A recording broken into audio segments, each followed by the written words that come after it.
Hey, what's going on, guys? My name is Alex. I am a real estate investor, and today I have a quick video with you, just going over the last week, actually. So I did get 7 contracts last week, which I think is my personal record. So I just kind of wanted to break down each deal really quickly with you and tell you what it took to get it signed, and maybe some other things that might be helpful for you in order to try to replicate this, and for me going forward as well. So let's get into it.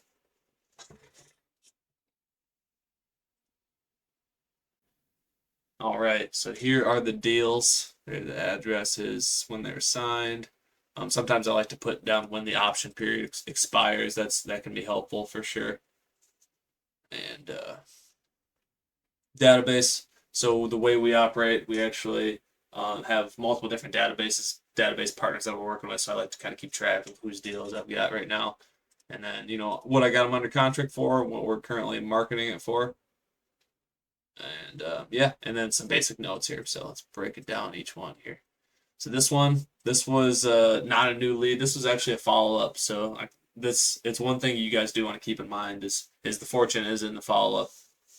It's really sexy to get a brand new lead come in and you just crush it, one call close, but that doesn't happen all that often. So this particular seller, the first time I talked to her, was kind of unreasonable. She was like, "Yeah, we're closing in 3 days. I'm not signing any contract. Blah blah blah blah blah. All that nonsense." So, but over continuing to following up with her and being reasonable and fair and stuff like that, and having a strong follow up game, we did resurface and we got a regular 30-day closing and regular inspection, stuff like that. So not a crazy deal. Might make 10K on this one, but hey, it's a deal, so we'll do it. This one here, this was actually a seller in pre-foreclosure, and his total payoff is like 126, and we could probably sell it for like 130. So this is definitely not a big money maker. This is more so I was like just trying to help this guy out, stop his auction, get him some something, and not have that foreclosure on his record. So this one's kind of interesting. A lot of people in pre-foreclosure are in super like denial, and his auction was literally in like 2 days. And he's like, no, no, this other guy might offer me 2K more, and he'd been saying that for like the last couple days. And I'm like trying to be like, bro, we're out of time here. There's no more like this guy will get back to me in the morning. You've been telling me that for the last couple days. Like there's no more time. But just to be honest with you, I could not break that frame in his mind. He still kept thinking like, yeah, this other guy, because I was telling him like, you're not getting any cash out of this, but I'll save you. And this other guy's like, I might be able to get you 5K, but dragging his feet, and he was so stuck on that. How I ended up getting him to be able to sign is I was like, brother, we are literally out of time. Like I'm about to exit stage left, and we're about to part ways here. But what we can do here is I can get this thing started, and I'll just write in the contract like, hey, if this guy shows up tomorrow morning, you said he's going to get back to you tomorrow morning. He said this is the final time. If he gets back to you tomorrow morning with a higher offer, that's fine. Bring that offer to me in writing. I'll tear up this contract, and we're done here. So I put that in the contract because I knew like this guy's not serious, and I know I was looking at the same numbers. I know it's not a deal if you pay the seller 5K. So I was very confident, and that's just essentially what it took was to give him an out in the contract because that was his biggest thing is he had that fear of loss in his mind that if I don't or if I do take this offer that this guy's going to call me tomorrow and offer me a couple grand more. So he was really hung up on that. So to be honest, that's what I wrote that in the contract, and that's what got this guy over the line, got him signed. Oh, next one here. This one This one's a really rundown property in Detroit. This was a brand new lead. I don't remember if it was a one call close or if it was basically a one call close, but I didn't get him to sign in that first call. He was like out driving or busy, something. So I called him back and we went over the contract, got it signed. But not a screaming deal, but it's an option agreement. I basically told him like I'm not the buyer. Like this price is too high for me. I would not be able to do that, but I could check with my network, and he was cool with that. So I ended up getting an option agreement. Hopefully, I'll make about 6K on this one. And the next one here. So this one, these next 3 properties actually came from the same seller. So that might be something That's an interesting topic, actually. So people who own multiple properties, yes, it's great because you can get multiple contracts from them. But also there's the weird, like the dichotomy. The person that we're looking for in wholesale real estate is somebody who's in distress and needs our help and needs our solution and our services. Typically people with like a big portfolio of properties, they're like really good at this real estate game. So they really most of the time don't need our solutions and stuff like that. Not always. Obviously, in this situation, it was certainly different because I got three of his properties under contract at good prices at deep discounts. So it's a weird thing, and I would be very interested if anyone has any data on this. Like if you're marketing to people with multiple properties, like if you could share any data on that, I'd be extremely curious. In this situation, it did work out though. This guy he was in pain, right? He was an out of state investor, and he had some family problems and some health problems that I won't go into. But I basically got him on the phone, and we went down that pain funnel, that motivation funnel, and it all came out. And yeah, I ended up picking up three of them from him, 4,000 each, and we're marketing these a little bit more. Sometimes I like to put this in my own records to be conservative, to set my own expectations. But yeah, I think this one's like 25,000, and these two are like 16,000 or so that we're marketing for. So hopefully we'll be able to move those for him and make that happen. After that, we got this one here. This was another follow up. This situation again, I called them months ago and offered them a price, and they weren't 100% ready at that time, and that's the truth. So keeping them in your database and having a good system for follow-ups or lead managers or whatever that might be to keep these people nurtured over time, because then we ended up getting this property under contract, and this one's probably more of a deal for a developer. So I set that expectation and like, hey, this stuff takes time. So I actually got a 100-day inspection period on that property, and hopefully we'll lock that up, sell it to a developer, and make some money here. That's actually not correct, but I just had to put something there.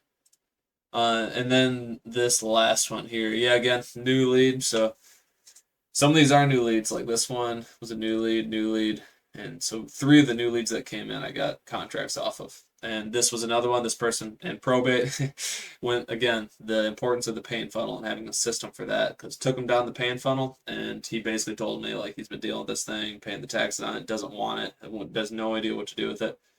Got him under contract for $1,000. So just happy about that.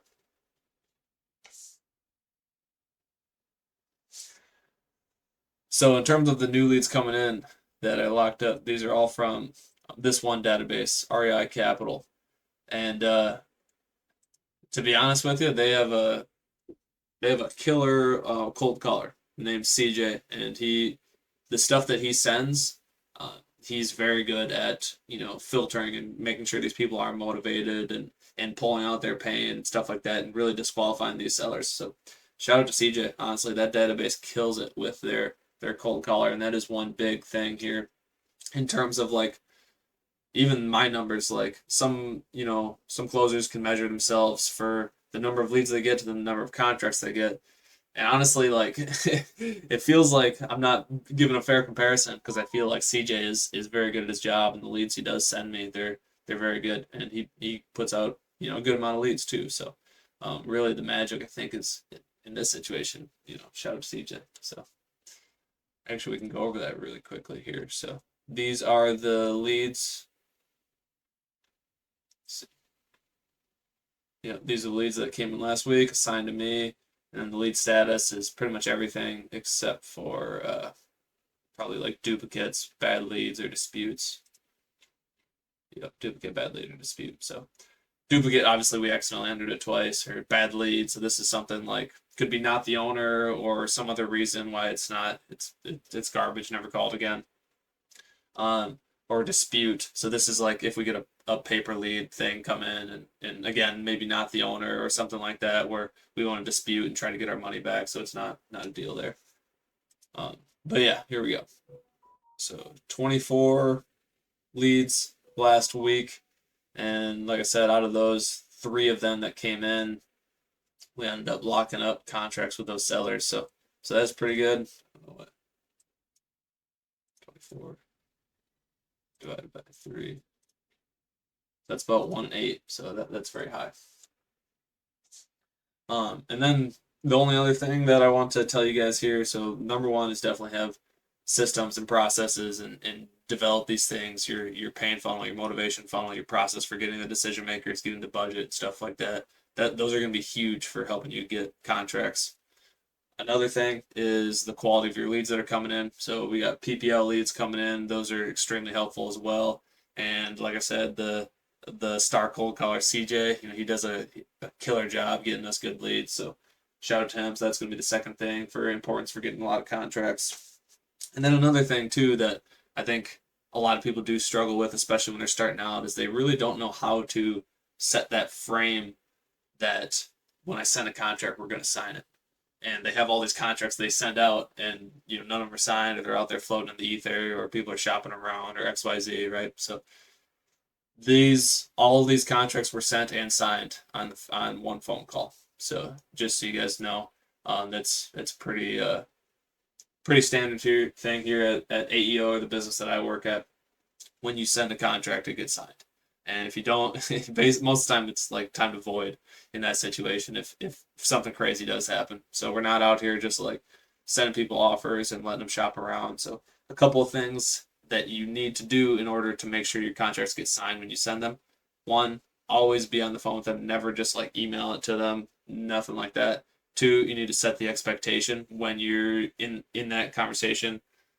Set it a couple times and bring it up a couple times. Like, hey, so the next step here is I would send you this agreement via DocuSign, and we would go over it together on the phone. If there's any questions, we'll answer them. If there's any typos, we'll fix them.